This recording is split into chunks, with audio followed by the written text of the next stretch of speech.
Friends, welcome back to my YouTube channel. तो आज हम लोग करेंगे एक नई वीडियो। हम बहुत दिनों बाद मिल रहे हैं आज, तो हम नए टॉपिक के स्टार्ट करते हैं। ठीक है, तो हमने लास्ट वीडियो जो करी थी वो थी इंटरनेशनल इकोनॉमिक्स की, और हमने इंटरनेशनल इकोनॉमिक्स जो है वो स्टार्ट की थी। तो आज हम उसमें आगे बढ़ेंगे। तो लास्ट टाइम हमने क्या की थी, absolute advantage theory by Adam Smith. ठीक है, एब्सोल्यूट कॉस्ट की थ्योरी थी। अब जो नेक्स्ट थ्योरी आती है हमारी, वो डेविड रिकार्डो की थ्योरी है, क्योंकि एडम स्मिथ की थ्योरी में कुछ कमियां थी। तो नेक्स्ट थ्योरी इसकी है डेविड रिकार्डो, जो कि क्या है, कंपैरेटिव कॉस्ट एडवांटेज थ्योरी। ठीक है, उन्होंने एब्सोल्यूट कॉस्ट की बात की, इन्होंने कंपैरेटिव कॉस्ट की बात की थी। दोनों में क्या डिफरेंस है वो अभी हम लोग देखेंगे। ठीक है, जैसे कि मैं पहले एडम स्मिथ पहले हम बताएंगे, उसमें बताएंगे कि एडम स्मिथ की क्या कमी थी जो कि डेविड रिकार्डो ने दूर की, और उनकी ये थ्योरी आई। अब देखो, डेविड रिकार्डो के भी कुछ क्रिटिसिज्म हो गए और हमारी फिर से नई थ्योरी आएगी। ठीक है, तो थ्योरीज तो चलती रहेंगी। तो अभी हम करते हैं अपनी डेविड रिकार्डो की थ्योरी, और इतने आप चैनल को लाइक कर दो और सब्सक्राइब कर दो। हम इतने इसका नाम लिख देते हैं। ठीक है, तो नेक्स्ट आती है comparative cost advantage theory.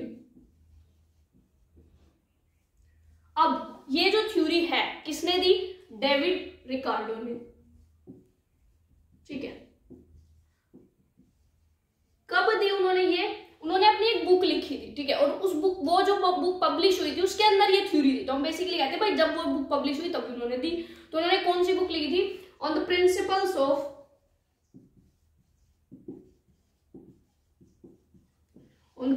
Of political economy.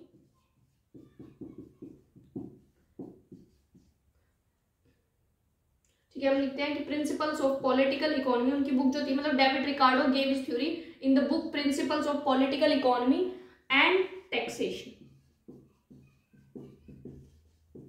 ठीक है, बुक कब पब्लिश हुई, बुक जो है वो पब्लिश हुई 1871 के अंदर।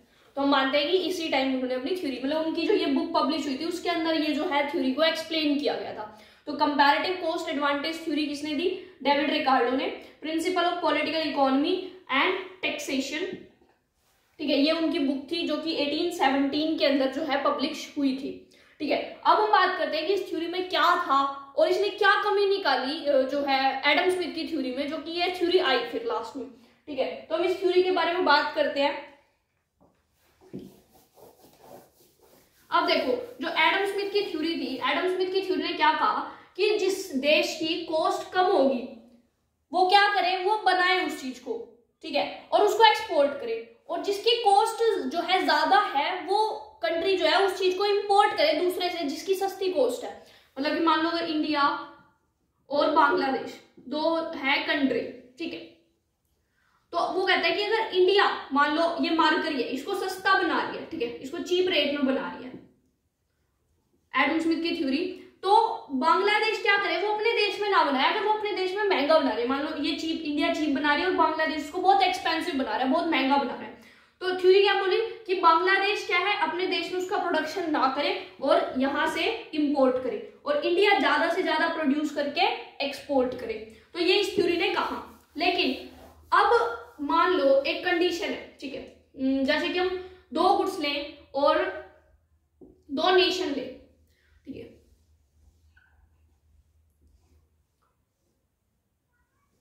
इंडिया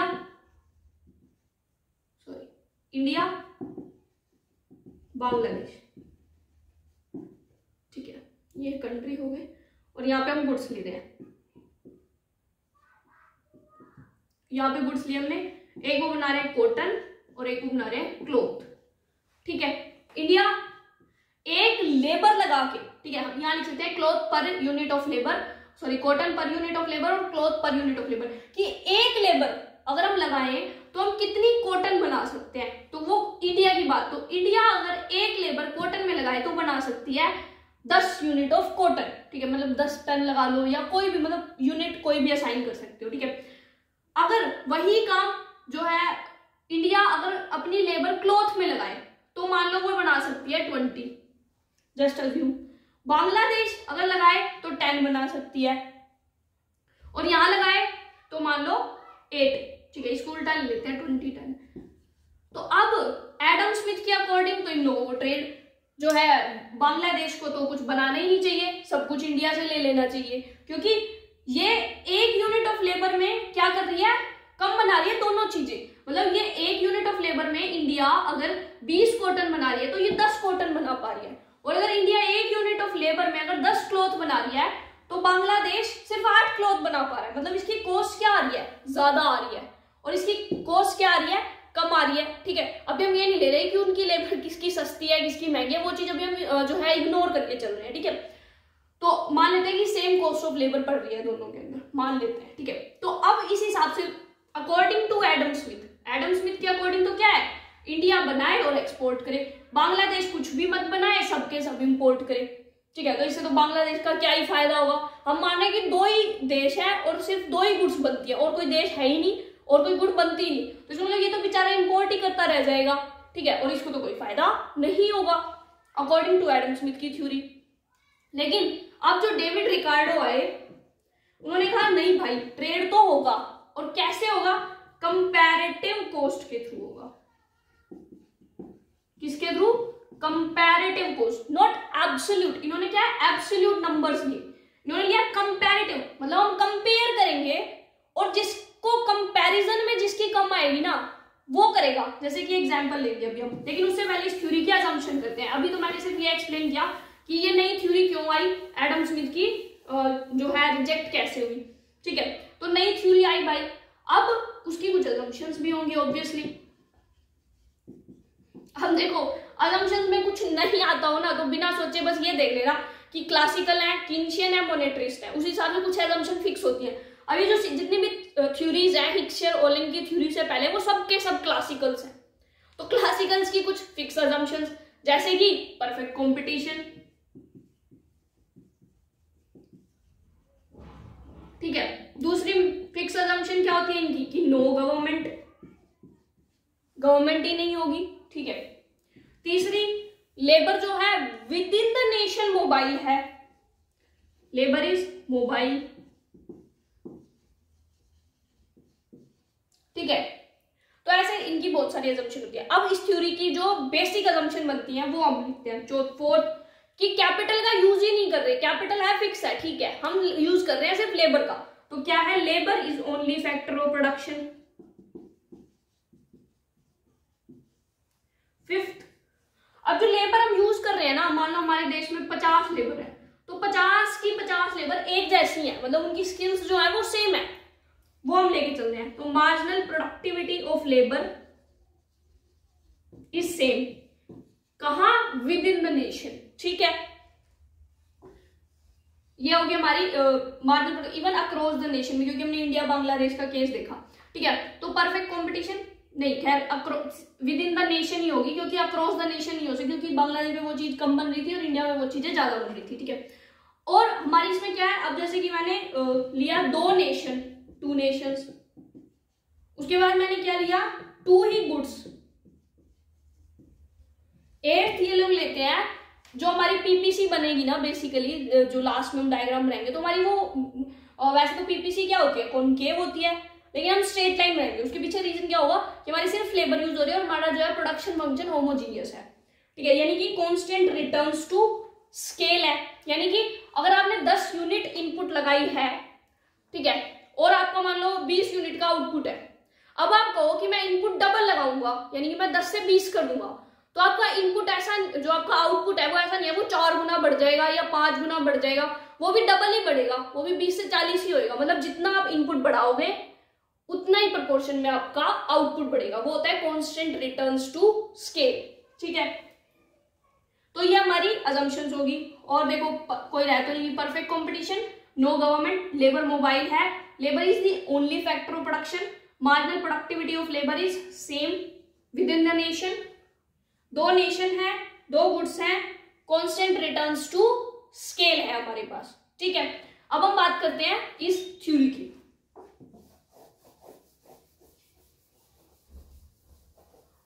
बाकी अगर 1-2 असम्पशन आपकी बुक में एक्स्ट्रा हो तो आप देख सकते हो,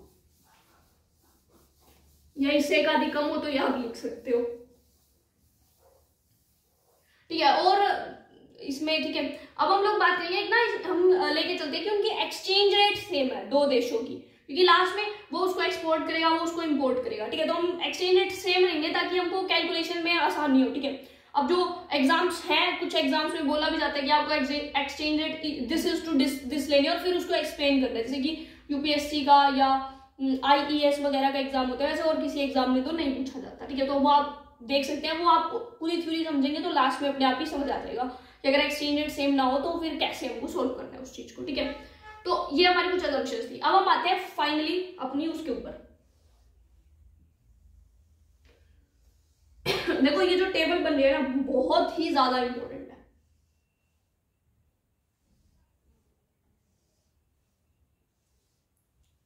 ठीक है, लेते हैं। यहाँ पे कौन है अपना इंडिया और यहाँ कौन है अपना बांग्लादेश। कौन कौन सी गुड्स ली हम लोगों ने, कॉटन और क्लॉथ, ठीक है। एक्स वाई कुछ भी ले लो यार, इससे कोई मैटर नहीं करता, ठीक है। और ये हाइपोथेटिकल एग्जाम्पल है। और ये हमारे नीचे कंट्री हो रहे हैं और ऊपर यहाँ गुड्स हो रहे हैं। जो अब ऐसे लिख सकते हो, कंट्री डाउनवर्ड और गुड्स जो है अपनी इस तरफ है। तो कॉटन है और क्लॉथ है,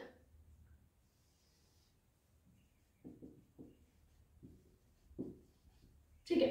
इंडिया बांग्लादेश, मैंने क्या बताया था कि इंडिया जो है हमारा वो कितना बना रहा है, वो बना रहा है 20 और यहाँ पे बना रहा है वो 10 और यहाँ इसका 10 का प्रोडक्शन है और यहाँ इसका 8 का प्रोडक्शन है, ठीक है। अब ये हम लोगों को इनिशियल सिचुएशन दे रखी है। अब एब्सोल्यूट के अकॉर्डिंग, एडम स्मिथ के अकॉर्डिंग ट्रेड नहीं होना चाहिए, लेकिन कंपैरेटिव कॉस्ट देखेंगे। कंपैरेटिव कॉस्ट का क्या मतलब होता है, अब हमारी मेन जो है पॉइंट यहाँ से आएगा।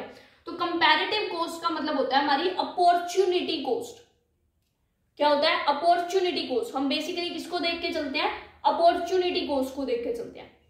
यानी कि हम कुछ ऐसे देखेंगे कि इंडिया अगर कॉटन जो है, ठीक है, वो सारा का सारा कॉटन बनाए, क्लॉथ ना बनाए, तब उसको कितना क्लॉथ छोड़ना पड़ेगा सारी की सारी कॉटन बनाने के लिए। या अगर वो सारा का सारा क्लॉथ बनाए तो उसको कितनी कॉटन छोड़नी पड़ेगी, ठीक है। तो सेम हम इसका भी देखेंगे। और जिसको कम छोड़ना पड़ेगा जिस चीज में, उसकी कॉस्ट हम कम मानेंगे और उसके अकॉर्डिंग जो है हम देखेंगे कि जिसकी कॉस्ट कंपैरेटिवली कम होगी। एब्सोल्युटली कम नहीं है, एब्सोल्युटली तो सिर्फ किसकी कम है, इंडिया की कम है, ठीक है। इंडिया ज्यादा प्रोडक्शन कर रही है, कम कर रही है, इसकी कॉस्ट कहीं ना कहीं कम है, लेकिन हम क्या देख रहे हैं, कंपैरेटिव कॉस्ट देख रहे हैं, ठीक है। तो ये हमारा इनिशियल सिचुएशन है। अब हम इसको एक डायग्राम पे प्लॉट करेंगे और उसके बाद हम देखते हैं कि इनकी अपॉर्चुनिटी कॉस्ट जो है वो क्या आ रही है, ठीक है।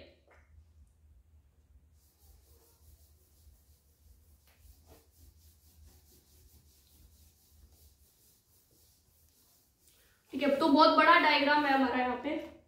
देखो वैसे तो मैं एक ही बार में बना दूं, लेकिन हम उसको एक्सप्लेन करेंगे तो धीरे धीरे आसानी से समझते हुए बनाएंगे। पूरा टेबल है बेसिकली, डायग्राम नहीं है, ठीक है। तो देखो हम इसमें अब क्या क्या चीजें शो करेंगे जो हमारी टेबल बनेगी। फर्स्ट थिंग, इनिशियल उनका प्रोडक्शन क्या है बिफोर द ट्रेड, ठीक है। दोनों का ट्रेड से पहले क्या प्रोडक्शन हो रहा है।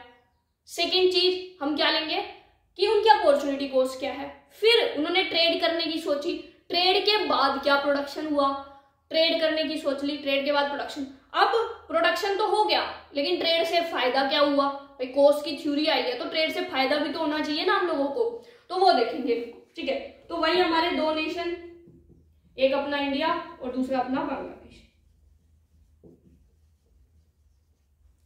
लो भाई, तो प्रोडक्शन बिफोर ट्रेड, पहले हम क्या देखेंगे, प्रोडक्शन बिफोर ट्रेड।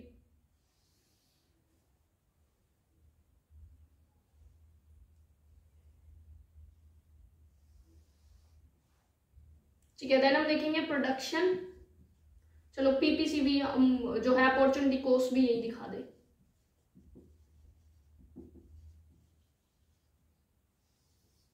छोटा बनाना पड़ेगा थोड़ा, तो ओसी लिख दूं, opportunity cost, then production after trade, trade के बाद का प्रोडक्शन, एंड लास्ट में गेन फ्रॉम ट्रेड, यानी कि ट्रेड से फायदा। गुड्स कितनी थी, 2, तो हर चीज दो दो गुड्स के लिए। तो वन इज अपनी कॉटन और सेकंड इज अपना cloth. Cotton cloth, cotton cloth, cotton and cloth. ठीक है भाई, अब हम बात करते हैं इनिशियल प्रोडक्शन। 20, 10, बिफोर ट्रेड जो भी एग्जांपल लिया 10, 8, ठीक है, टन वगैरह कुछ भी ले लो। आप ऐसे भी लिख सकते हो कि कॉटन पर यूनिट ऑफ लेबर, क्लॉथ पर यूनिट ऑफ लेबर, कि एक लेबर लगाने से कितना। अब अपॉर्चुनिटी कॉस्ट देखो सिंपल सा है। मैंने क्या समझाया था अपॉर्चुनिटी कॉस्ट, कि अगर हम सारी कॉटन बना दे, अगर इंडिया सारी कॉटन बना दे तो उसको कितना क्लॉथ छोड़ना पड़ेगा पर यूनिट के लिए। ठीक है, तो अब अपॉर्चुनिटी कॉस्ट का फॉर्मूला क्या होता है? लॉस बाय गेन होता है, ये तो पता होगा। ठीक है, तो हम क्या कह रहे हैं, वो सारी कॉटन बनाए और क्लॉथ छोड़ दे। तो क्लॉथ छोड़ दे यानी कि लॉस कर दे, यानी कि 10, लॉस क्या होगा 10 और गेन कितने का होगा 20, तो 10/20। ठीक है, तो ये कितना हो गया हमारा 1/2, यानी कि I can write it as 0.5, कोई दिक्कत तो नहीं है। अब हम कह रहे हैं कि वो सारा के सारा क्लॉथ बना दे और कॉटन छोड़ दे, सारी क्लॉथ बनाए कॉटन छोड़ दे, यानी लॉस किसका करे? कॉटन का। गेन किसका करे? क्लॉथ का। तो लॉस बाय गेन 20/10 2। ठीक है, अब सेम यहाँ वो सारा कॉटन बनाए और क्लॉथ छोड़ दे, सारी कॉटन बना के क्लॉथ छोड़ दे। तो जब वो कॉटन बनाए और क्लॉथ छोड़े यानी कि 8/10 लॉस बाय गेन, तो 8/10 क्या आएगा 0.8। अब वो सारा के सारा क्लॉथ बना दे और कॉटन छोड़ दे, सारा के सारा क्लॉथ बनाए कॉटन छोड़ दे, यानी कि लॉस 10 का, गेन 8 का, 10/8 कितना आएगा 1.25। ठीक है, अभी तक तो हमें कोई दिक्कत नहीं है। अब देखेंगे हम कंपैरेटिव कॉस्ट। इसको इंडिया को अगर क्लॉथ कॉटन बनानी पड़े सारी की सारी, तो उसका लॉस, उसकी कॉस्ट है 0.5 और इसकी कॉस्ट है 0.8। तो बताओ किसकी कॉस्ट कम? इंडिया की। लो भाई, इंडिया पास हो गई, इंडिया बनाएगी कॉटन। अब यहां देखो, इंडिया की क्लॉथ की कॉस्ट आ रही है 2, बांग्लादेश की कॉस्ट आ रही है 1.25, किसकी कॉस्ट कम? इसकी। तो ये बनाएगी सारा का सारा क्लॉथ, तो ये बनाए कॉटन और ये बनाए क्लॉथ। अब क्या होगा, इंडिया जो है वो सारा कॉटन बनाएगी, क्लॉथ 0, और बांग्लादेश जो है वो सारा क्लॉथ बनाएगी और कॉटन 0। ठीक है, अब उसको एक लेबर यहाँ 20 की प्रोडक्शन दे रही थी, यहाँ 10 की, वो लेबर उठा के यहाँ रख दी हमने। पहले एक लेबर 20 है तो 2 लेबर 40 का प्रोडक्शन। ठीक है, सेम पहले सारी लेबर यहाँ थी, मतलब कि एक लेबर यहाँ एक लेबर यहाँ, अगर एक लेबर यहाँ है तो वो 10 का प्रोडक्शन दे दिया, एक लेबर यहाँ है तो वो 8 का दे दिया। अब हमने यहाँ से सारी लेबर उठाई और वहां भेज दी, यानी कि एक लेबर यहाँ एक लेबर 8 का दे रही थी तो 2 लेबर 16 का देंगी। फाइन, अब ये करेंगे आपस में ट्रेड। चलो भाई इनका ट्रेड करवाते हैं। अपॉर्चुनिटी कॉस्ट, अब देखो ये पहले हम देखेंगे कि गेन और लॉस कितना हुआ इन दोनों को। ठीक है, 20 यूनिट पहले बना रही थी, अब 40 बना रही है, कितने का गेन हुआ? +20 का। पहले 10 बना रही थी, अब 0 बना रही है, कितने का गेन? -10, लॉस हुआ है, बाई गेन थोड़ी हुआ है। ठीक है, पहले 10 बना रही थी, अब बना रही है 0, तो लॉस कितने का? 10 का। पहले 8 अब 16, तो फायदा कितने का? पहले 8 अब 16, तो 8 का। ठीक है, अब हम इनको कर देते हैं टोटल लास्ट में। लो भाई, टोटल कॉटन का टोटल प्रोडक्शन पहले था 30 और क्लॉथ का था 18। ठीक है, अपॉर्चुनिटी कॉस्ट को हम टोटल नहीं करेंगे। इसका पहले प्रोडक्शन टोटल था, मतलब आफ्टर द ट्रेड जब उन्होंने वो सब देखा कि किसको कितना बनाना चाहिए, तो उस time production according to their comparative cost का बेनिफिट उठाते हुए तो वो 40 हो गया, और इसका हो गया 16। ये हो गया +20 - 10, यानी कि 20 और प्लस का 10। ठीक है, और इधर हमारा हो गया -2, यानी कि अब समझ आया ये टेबल क्या शो कर रही है। जैसे ही उन्होंने अपनी कंपैरेटिव कॉस्ट के अकॉर्डिंग प्रोडक्शन किया, तो जो कॉटन है जो कॉटन है उसका प्रोडक्शन, क्या प्रोडक्शन, कॉटन का प्रोडक्शन ओवरऑल 10 यूनिट से बढ़ गया। 30 हो रहा था अब 40 हो रहा है। और जो हमारा क्लॉथ है उसका प्रोडक्शन जो है पहले 18 हो रहा था अब 16 हो रहा है, यानी कि 2 यूनिट से घट गया। ये तो प्रोडक्शन की बात हो रही है, प्रोडक्शन हुआ है, ठीक है। तो हमारा क्या है, इंडिया में जो है, सॉरी इंडिया नहीं, ओवर द वर्ल्ड हमारा कॉटन का प्रोडक्शन तो 10 यूनिट से बढ़ रहा है और हमारा जो क्लॉथ का प्रोडक्शन है वो 2 यूनिट से कम हो रहा है, और अगर हमने उनकी कॉस्ट के अकॉर्डिंग किया। लेकिन हमने तो उनका देशों का फायदा देख रहे हैं ना, कॉस्ट थ्योरीज तो देशों के अकॉर्डिंग है और प्रोडक्शन में कुछ खास डिफरेंस भी नहीं है, क्योंकि इसका 10 यूनिट से बढ़ रहा है और उसका 2 यूनिट से कम हो रहा है, तो कहीं ना कहीं +8 का तो अभी भी फायदा दिख रहा है, ठीक है। तो ये हुआ हमारा। अब क्या होगा हमारा, अब ये आपस में ट्रेड करेंगे, वो उसको 1 यूनिट देगा, उसके बदले में वो उससे 1 यूनिट लेगा, ठीक है। अब हमको यहाँ पे क्या दिखा, हमको फायदा कितना हुआ, हमको फायदा हुआ 10 यूनिट ऑफ कॉटन का और लॉस हुआ 2 यूनिट ऑफ क्लॉथ का, ठीक है। 10 यूनिट ऑफ कॉटन का फायदा हुआ, 2 यूनिट ऑफ क्लॉथ का हम लोगों को लॉस हुआ, ये हुआ है हमारे साथ। अब अगर हम इंडिया के अकॉर्डिंग देखें, इंडिया का फायदा, इंडिया का लॉस, तो इंडिया 10 CO -2, इंडिया के लिए CL 1 यूनिट CL कितने के बराबर था, ये रहा CL, 1 यूनिट CL कितने के बराबर था, 2 CO। अपॉर्चुनिटी कॉस्ट है ना, जैसे कि पहले ये प्रोडक्शन कर रहा था, मुझे इरेज करना पड़ेगा, सॉरी ये लास्ट का इरेज करना है, ठीक है। तो पहले इंडिया जो है वो कर रहा था 20 CO + 10 CL का टोटल प्रोडक्शन कर रहा था। अगर मैं कहूँ वो 1 यूनिट CL कितना प्रोड्यूस कर रहा है, तो 20 CO / 10 = CL, यानी कि 2 = CL, यानी अपॉर्चुनिटी कॉस्ट ही ले हम बेसिकली 2 CO, ठीक है। तो 2 CO 10 CO -2 2 = 4, that is 6 CO, यानी कि हमें क्लॉथ में फायदा हुआ 6 यूनिट का। किसको, इंडिया को। बांग्लादेश का भी देखो भाई, लो भाई बांग्लादेश का भी देख लेते हैं, ठीक है। हम देख रहे हैं किसके लिए, कॉटन के लिए। अभी हम इसको हम कॉटन के लिए देख रहे हैं, उसके लिए हम उसको क्लॉथ के लिए भी देख सकते हैं, बाद में देख लेंगे, ठीक है। तो 10 CO का फायदा -2 CL का नुकसान। अब इसकी अपॉर्चुनिटी कॉस्ट कितनी थी, ये कह रही थी 10 CO + 8 CL का प्रोडक्शन, बांग्लादेश, ठीक है। अब हम देख रहे हैं CL, तो CL = 10 CO / 8, 1.25 CO = CL कि 1.25, तो 10 CO -2 × 1.25 CO। अब 2 × 1.25 is 2.5, 10 - 2.5 is 7.5, तो 7.5 CO का फायदा हुआ। तो ये तो हमारा था क्लॉथ की टर्म्स में। अब हम इसको देख सकते हैं, सॉरी कॉटन की टर्म्स में, हम इसको देख सकते हैं क्लॉथ की टर्म्स में, यानी कि उल्टा कर देना और कुछ नहीं, मतलब जहाँ CO है उसकी जगह हमें CO की वैल्यू रख देनी है और CL जो कि CL की फॉर्म में होगी, और यहाँ भी CO की जगह CL की वैल्यू रख देनी है, ठीक है। तो जैसे कि यहाँ पे अभी तक हमने वैल्यू कौन कौन सी रखी, एक तरफ हम लोगों ने 2 रखी थी, ये वाली वैल्यूज रखी थी इस के अकॉर्डिंग, ठीक है, क्योंकि हम कॉटन का निकाल रहे थे। अब हम ये वाली वैल्यूज रख सकते हैं, ठीक है। तो 10 की जगह रख लो, 10 की जगह 0.5 रख के देख सकते हो, 10 = 0.5 5 आ जाएगा, 5 - 2 जो है हमारा 3 आ जाएगा, यानी कि इसको 3 यूनिट ऑफ क्लॉथ का फायदा हो जाएगा, ठीक है। और अगर उसको देखेंगे हम सेम, तो 10 CO -2 CL 10 CO यानी कि 0.8, 10 × 0.8 8 - 2 is 6, तो उसको 6 का फायदा हो जाएगा, मतलब कि दोनों ही देशों को दोनों ही यूनिट में फायदा हो रहा है, ठीक है।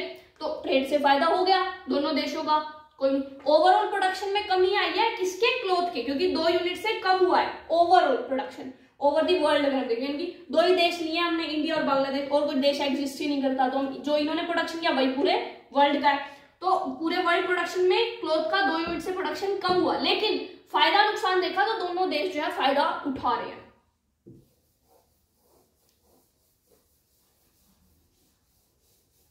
अब हम इसका डायग्राम बना सकते हैं,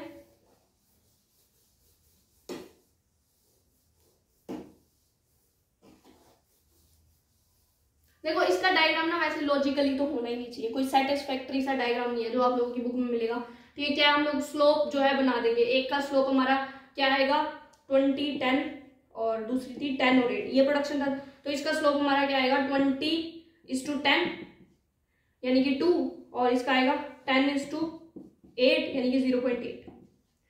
ठीक है, 2:1 और 0.8। तो हम इस तरह से दोनों लाइनें खींच देंगे। अब पीपीसी देखो हमारी वैसे लॉजिकली कनकेव होनी चाहिए, लेकिन यहाँ पे सिंपल है। ठीक है, क्यों? क्योंकि उसका रीजन आपको मैंने बता दिया। और दूसरा हमारा कुछ इस तरह का स्लोप आएगा, एक ज्यादा स्टीप एक ज्यादा फ्लैट। अब आप लोगों को ये तो पता होगा कि स्लोप जो है आपस में क्या होते हैं, मतलब कि अगर दो ये लाइनें हैं और मैं इसके पैरेलल एक और लाइन खींच दूं तो इसका स्लोप पैरेलल, सॉरी ये, तो इसका और इसका स्लोप सेम होगा। तो मैं इस लाइन के पैरेलल एक लाइन खींचूं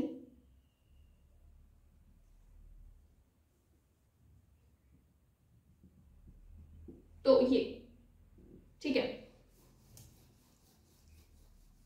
अगर मैं ये वाली लाइन खींच रही हूं तो ये स्लोप इसके स्लोप के बराबर होगा। तो ये कहता है पहले जो है हम इतना यूनिट प्रोडक्शन करते थे, ठीक है, अब आफ्टर द ट्रेड हम लोग यूनिट ऑफ प्रोडक्शन बढ़ा रहे हैं, तो सेम हमारा नीचे भी होगा, यानी कि हमारा जो प्रोडक्शन है वो इस यूनिट का इतने यूनिट से बढ़ जाएगा और इस गुड का जो है वो इतना प्रोडक्शन होगा। ठीक है, तो ये हमारा क्या हो जाएगा, ये एक्स गुड मान लो यानी कि कॉटन मान लो, चलो, और ये क्लोथ मान लो, तो दोनों का प्रोडक्शन हमें दिखा दिया। देखो मुझे नहीं लगता ये डायग्राम सेटिस्फैक्टरी है और ना ही ये मतलब कोई लॉजिक बनता है इस डायग्राम का। ठीक है, मेरे हिसाब से बेस्ट डायग्राम जो इस में रहेगा, यानी कि इसमें दो डायग्राम है अलग अलग बुक्स के अकॉर्डिंग। इसमें हमने क्या किया, डायरेक्ट स्लोप को लगाया, यानी कि 20:10 जो दिस प्लस दिस था, और दूसरे में 10:8 वाला जो स्लोप बनाया और उसके स्लोप के पैरेलल, और बस वो प्रोडक्शन दिखा रहा है और कुछ नहीं कि उसका जहां पे वो मैक्सिमम उसका उतने यूनिट प्रोडक्शन है उसका उतने यूनिट, एक गुड का इतने यूनिट, दूसरे गुड का इतने यूनिट, बस।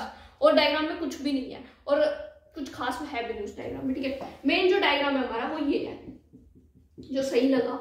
ठीक है, ये हमारी थी कॉटन और क्लोथ ही लेते हैं, कॉटन क्लोथ, और उसका था 10CO + 8CL।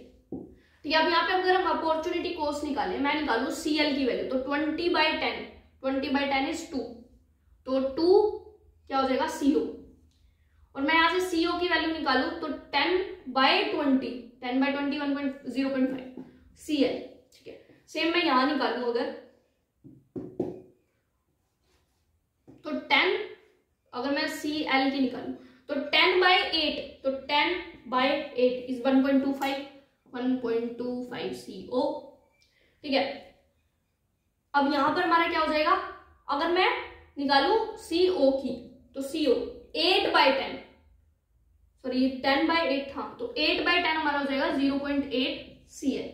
ठीक है, तो ये आप निकाल सकते हो, ये हमारी वैल्यूज आ गई। अगर मैं इसको देखो, इसमें दो पीपीसी भी बन सकती हैं, एक पीपीसी आप एक स्लोप को दिखा सकते हो, दूसरी पे दूसरी को दिखा सकते हो। ठीक है, क्योंकि मैं यहाँ पे एक चीज के पर्सपेक्टिव में दिखाऊं, जैसे कि, तो अगर मैं इसको प्लॉट करूं तो अगर मैं इसका स्लोप देखूं तो स्लोप क्या है इसका 2,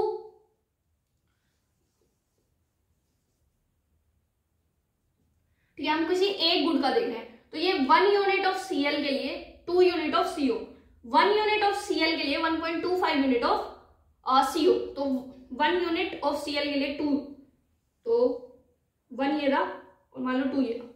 1 यूनिट ऑफ CL यानी कि ये तो सेम है के लिए 1.25 CO। देखो कुछ कुछ ये डायग्राम उसके जैसा है, लेकिन उसमें तो उन्होंने बोल दिया बस ये प्रोडक्शन इसका होगा, ये प्रोडक्शन इसका, यहाँ में एक्चुअली गेन लॉस पता चलेगा। 1:1.25, तो 2 यहाँ है तो 1 कहीं ना कहीं यहाँ होगा आधे में और 1.25 यहाँ होगा, तो 1:1.25। ये तो हम किसके पर्सपेक्टिव में लिया, एक अपॉर्चुनिटी कॉस्ट। हम दूसरा डायग्राम भी बना सकते हैं दूसरी अपॉर्चुनिटी कॉस्ट को लेके, यानी कि 1:0.5, 1:0.5, ठीक है, 1:0.8, लो भाई 0.8, तो नॉट अ बिग डील, दोनों का ही आप डायग्राम बना सकते हो। ठीक है, अब हम लोगों ने यहाँ पे क्या देखा था कि कौन किसका प्रोडक्शन कर रहा था। जो इंडिया था वो बना रहा था कॉटन, बांग्लादेश जो था वो बना रहा था क्लोथ। अब बांग्लादेश जो है इंडिया को देगी कॉटन, लो भाई दे दो, तो इसने इसको क्या दे रहा है, कॉटन दे रहा है। बांग्लादेश इंडिया को क्या दे रहा है, क्लोथ दे रहा है, सॉरी क्लोथ दे रहा है। ठीक है, बांग्लादेश इंडिया को क्लोथ दे रहा है, इसके लिए एक क्लोथ 2 CO के बराबर है। मतलब कि अगर ये घर पे क्लोथ बनाए, इंडिया अपने देश में क्लोथ बनाए तो उसका मान लो एक तरह से एक बार सीओ को भूल जाओ, तो उसका 2 रुपए का खर्चा है, कुछ ऐसा मान लो, ठीक है। और बांग्लादेश इसको दे रहा है, तो इंडिया का खुद के घर में बनाने से, यानी कि इंडिया अपने देश में बनाया, उसका 2 रुपए का खर्चा आ रहा है, तो वो बांग्लादेश से कब खरीदेगा? जब बांग्लादेश उसको 2 रुपए से कम में देगा, मतलब 1.5 रुपए में दे दे या 1 रुपए में दे दे, 0.5 रुपए में दे दे, मतलब उससे कम रुपए में देना चाहिए। तो हम यहाँ 1:1 की एक्सचेंज रेट ले रहे हैं, हम एक्सचेंज रेट का तो नाम नहीं ले रहे, 1:1, ठीक है। बस यहाँ डायग्राम में थोड़ा सा डिफरेंस आ जाएगा अगर आप एक्सचेंज रेट का लेते हो उधर से गेन्स फ्रॉम ट्रेड वगैरह में, ठीक है। तो 1:1 यानी कि वो कब मानेगा? जब उसको 2 से कम में मिलेगा। इंडिया खुश कब होगा? जब 2 से कम, वो तभी तो लेगा। अब बांग्लादेश इसको कब देगा? ठीक है, तो हमने बात की कि इंडिया कब लेगा, बांग्लादेश कब देगा, ठीक है। बांग्लादेश के लिए एक क्लॉथ की वैल्यू है 1.25, यानी बांग्लादेश को अपने देश में बनाने में 1.25 का खर्चा है। वो इंडिया को कब बेचेगा वो चीज, ठीक है। आपको हिमालय मार्कर बनाने में 1 रुपए का खर्चा आ रहा है, आप इसको कब बनाना चाहोगे, कब बेचना चाहोगे? जब आपको 1 रुपए से ज्यादा मिले, भाई खर्चे से ज्यादा मिलना चाहिए, तो ये चाहेगा कि इसको 1.25 से ज्यादा मिले। लो भाई इधर मिले, तो ये जो पोर्शन है ना, ये है gain from trade, gain from trade.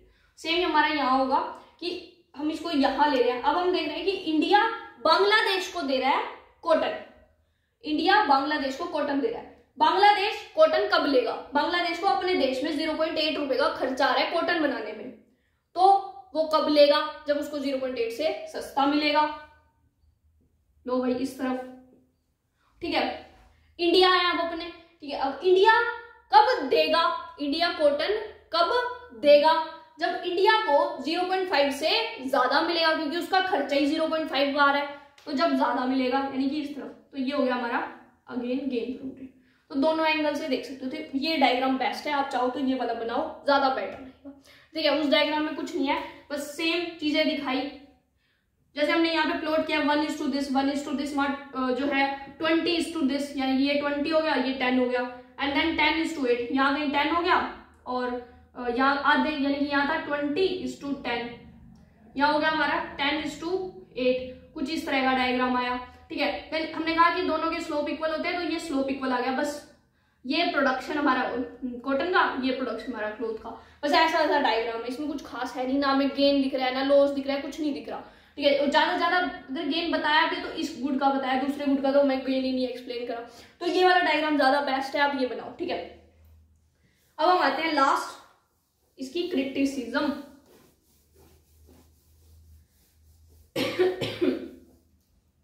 So criticism, तो ये थ्योरी कैसे क्रिटिसाइज हुई?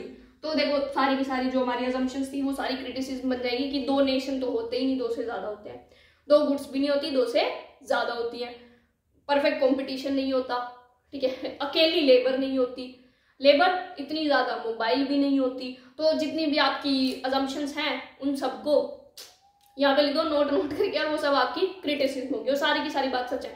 जब आप अजम्पशन पढ़ रहे थे आपको लगा यार ऐसा थोड़ी होते, प्रोडक्शन फंक्शन सीआरएस में तो वो इंक्रीजिंग रिटर्न्स भी दे सकता है और डिक्रीजिंग रिटर्न्स भी दे सकता है, ठीक है। तो ये सारी हमारी क्रिटिसिज्म होगी। आई होप आप लोगों को समझ आया होगा, और वीडियो को लाइक करो, शेयर करो, चैनल को सब्सक्राइब करो। थैंक यू सो मच, मिलते हैं नेक्स्ट वीडियो के अंदर। Till then bye bye, take care.